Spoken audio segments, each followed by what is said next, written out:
Bon, tout d'abord, dañuy féliciter Maroc ci qualité de l'organisation ni mu commencé à travers tirage au sort bi gis nañ ko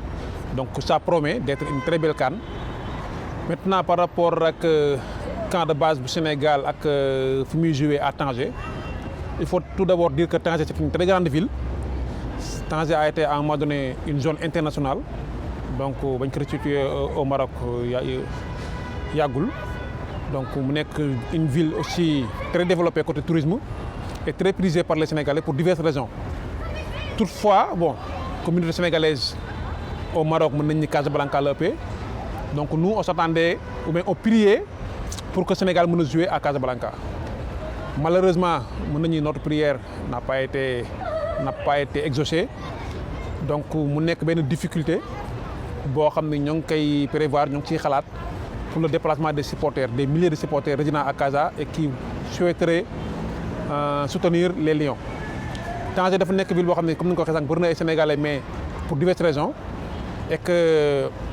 CAN bi boo seetluwee le plus grand stade muy le stade de Tanger 75 600 places donc Sénégal war fa jouer loin de ses supporters de Casa, de Marrakech, de Rabat dina xaw a métti. Donc première difficulté bi ñu njëkk a am mooy le déplacement donc ñu nar a jël le TGV c'est vrai day raccourcir la durée du voyage c'est vrai que 2 heures de temps maximum nga egg à Tanger à partir de Casablanca et 1 heure à partir de Rabat mais le coût du transport risque de porter préjudice à certains Sénégalais donc ñeneen ñi ñoo xam ni bus la ñuy jël wala ñu jël train il risque de faire 4 heures jàpp 5 heures de route parfois même 6 heures tout dépend du flux donc coono boobu yëpp mën na si bañ a fekk suñu yenn mbokk yi ba tax mën na porter préjudice l'équipe nationale au niveau du soutien des supporters donc difficulté la bi nga xam ne ñun ñoo ngi koy xalaat ñoo ngi ciy travailler pour l'instant pour xool comment la ñu mën a déplacer le maximum de personnes pour ñu mën a rallier Tanger mën a soutenir nos Lions pour ñu mën a def une belle CAN et Inch'Allah ramener la coupe à la maison comme on dit. Bon, dans le cadre du travail sénégalais yi ñoo ngi évoluer dans divers secteurs donc au début de la migration sénégalaise ici au Maroc mën nañ ni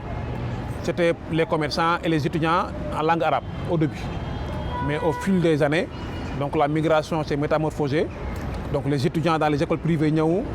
en langue française après école publique et maintenant dans chaque secteur d'activité ici au Maroc il y a au moins un Sénégalais donc d'habitude dañuy faral di wax naan Maroc tout ce qu'il y a mooy centre d'appel wala commerce alors que c'est totalement faux parce que dans le secteur bancaire les Sénégalais sont présents il y a des cadres bancaires qui sont là dans les multinationales dans les grandes entreprises dans les cabinets d'audit partout il y a les Sénégalais qui occupent des postes de responsabilité donc même dans la sécurité routière il y a des Sénégalais qui occupent des postes de responsabilité donc notre ami et frère Balla Mboup directeur des opérations de Edischool donc leader national de la sécurité routière ici au Maroc donc bu ñu demee ba un Sénégalais nekk fa le directeur des opérations ça veut dire que les Sénégalais ñoo ngi ci secteur yëpp Sénégalais ñoo ngi évoluer ci domaine yëpp dans le domaine informatique en tant que consultant dans la banque comme je l'ai dit dans l'assurance et même dans les centres d'appel c'est pas seulement des Sénégalais conseillers clients il y a des Sénégalais qui occupent des postes de responsabilité qui sont des managers qui sont des directeurs qui sont des responsables de formation donc les Sénégalais au Maroc sont bien intégrés dans le secteur économique marocain et ils participent activement à l'économie marocaine. Bon, en fait, le problème entre les Sénégalais dafa commencé nekk benn fléau bu commencé installé ici au Maroc. Malheureusement, solidarité sénégalaise bu ñuy woote parfois il y a un petit groupe qui de par leur agissement da koy mettre à mal. Donc avant may ñëw ci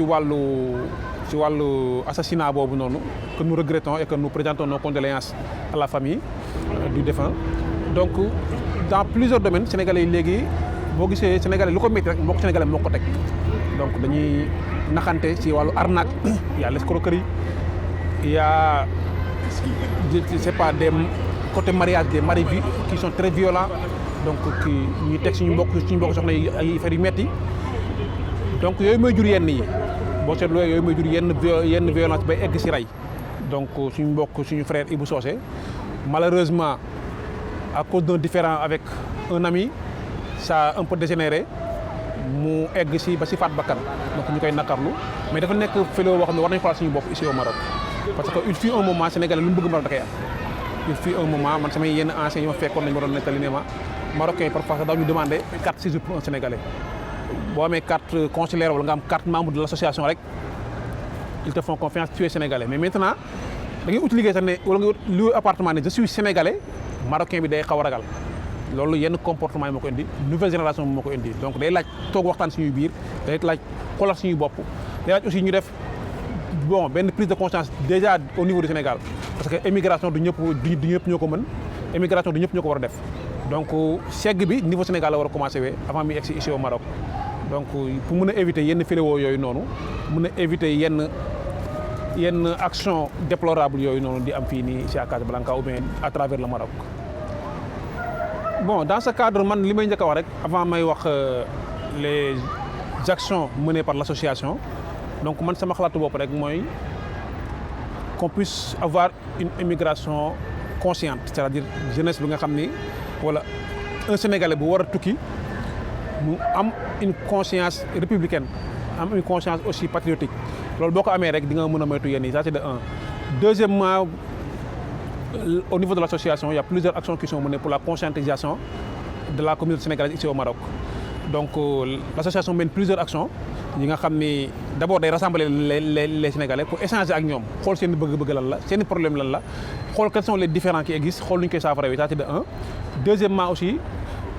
di mener ay actions pour éviter ay différends di am donc association bi dina ci def ay conférences ay tournées ils ont fait le tour du Maroc nañ au nord nañ au sud au centre donc rencontrer les Sénégalais wax leen la moo war nekk suñu rôle ici en tant que premier ambassadeur du Sénégal parce que l'image du Sénégal si ñun lañ koy xoolee si ñun la ñuy xool mën a jox ci Sénégal benn image jàngat Sénégal ne Sénégal nii la mel c'est à travers le Sénégalais d'abord avant l'ambassadeur et le consul c'est le Sénégalais lambda buy dox au Maroc ci la ñuy jàngee loolu donc l'association bi moo ngi ciy travailler ñu ngi mener des actions doyagul nag parce que la nouvelle génération comme ni ñu ko xamee ñun ci lañ bokk pour ñu dégg day xaw doy waar donc on a d'autres mentalités donc pour ñu toog ñu wax ñu dégg day xaw doy waar mais ñu ngi ci continuer di travailler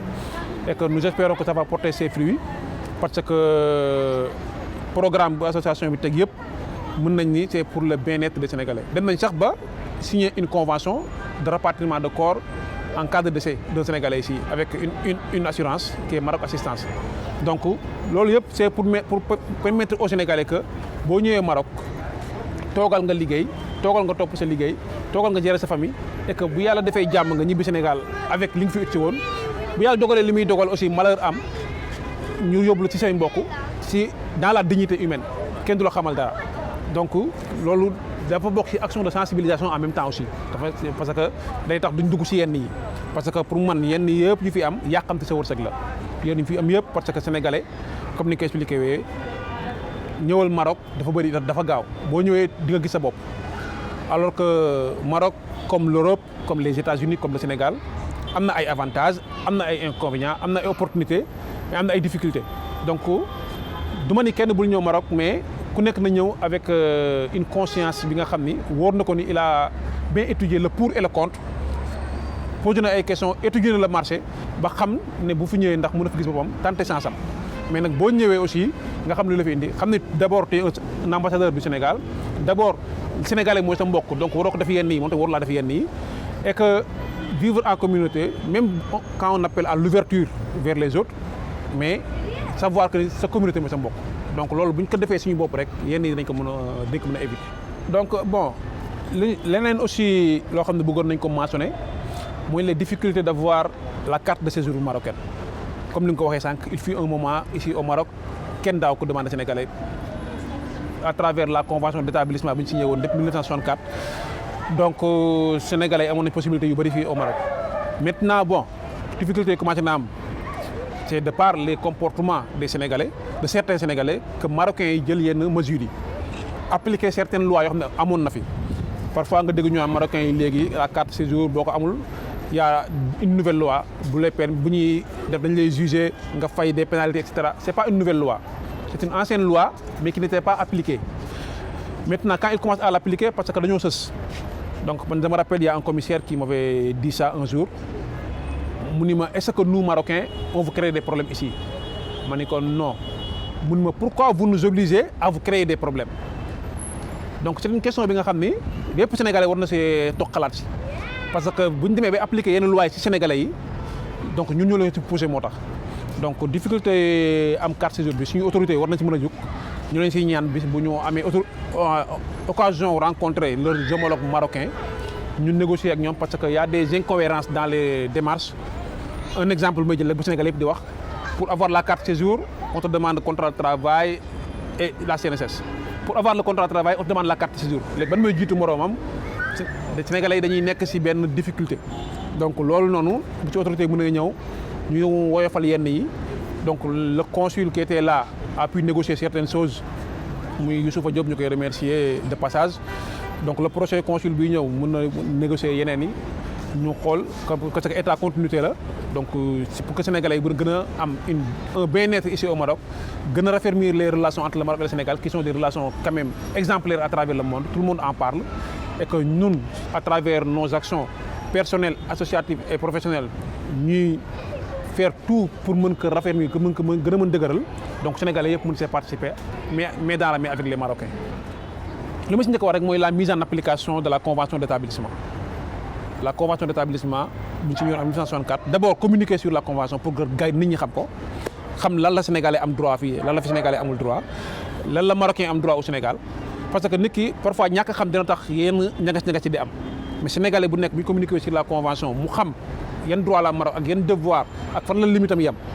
dina tax mu xam nan lay toogee devant les Marocains et que le Marocain en retour dina ko respecter et dans ce sens dëgëral relation bi fa lay gën a yombee parce que dans la population bu ko nekk respecté wee moroomam respecter son disons ses principes dina tax muy egg ci état yi ñu signé ay convention parce que lépp lu ñu signé c'est pour la population bi na ku nekk nañ communiquer dans la convention appliquer ko aussi la mise en application ça reste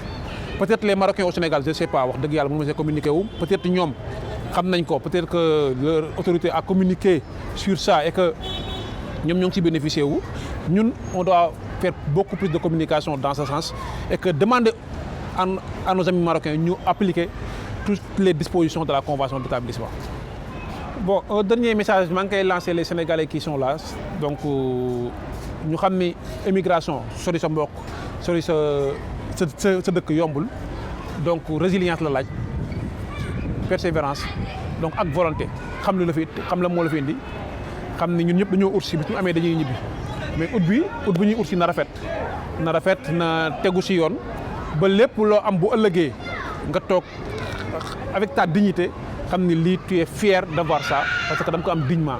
surtout la dignité ñu fexee garder suñu dignité donc di nuyu Sénégalais yëpp comme ni ñuy wax le Maroc c'est de Tanger à Laguera donc du nord au sud donc Sénégalais yi fépp foo mënti nekk ci le territoire marocain ñu ngi lay nuyu di leen lancer message boobu noonu donc persévérance résilience ak xam la moo la fi indi